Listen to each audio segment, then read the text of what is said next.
The Honourable David Parker. I feel like the junior drafting assistant to Dennis O'Rourke, because I think he's exactly right. If I could draw the Minister's attention to the wording of Clause 6.1 and to the wording of Clause 6.2. Dennis O'Rourke has just said that he thinks that because of the insertion of the words at the end of line 1 of Clause 6.1, and to be and always have been valid, that stands alone,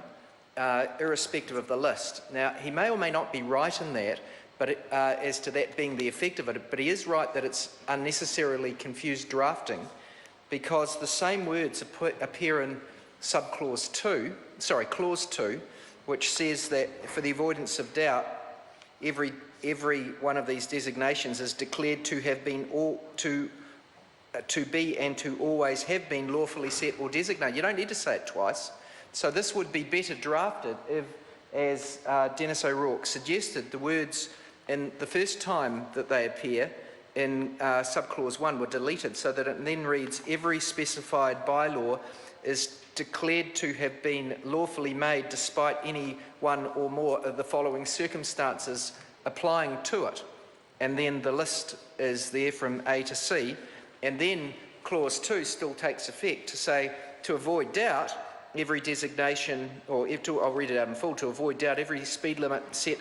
by a specified bylaw validated under subsection 1 and every designation of an urban traffic area is declared to be and to always have been lawfully set or designated. Now, the way to fix that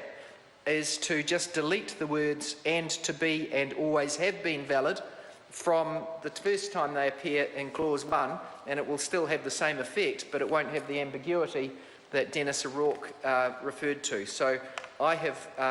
put an amendment on the table, Minister, and again, you can consider that with your officials, but I think Mr O'Rourke is right that you don't need to say it twice, and that saying it twice makes it worse than if you just say it once.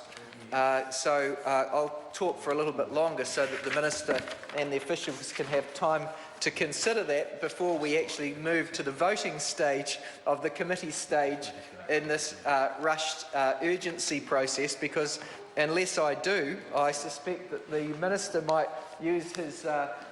votes which outnumber the Labour Party and the New Zealand First votes, and he might try and push this through because he hasn't got well, far be it from now. So whilst to use the time that I have available to me, it's hard to read clauses 10, 11 and 12, or particularly clauses 11 and 12, without having the statute it amends in front of me. And so I want to have clarified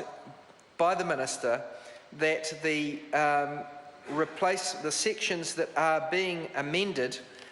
is the mechanism by which we remove the obligation to have the 5-yearly reviews. And so I'd like the Minister to clarify which of the sections that we are amending and replacing with the words that are set out in clauses 11 and 12 of this bill, which of those two clauses, 22AB1D or 22AD1, is the one which specifies the 5-yearly reviews which are now being done away with.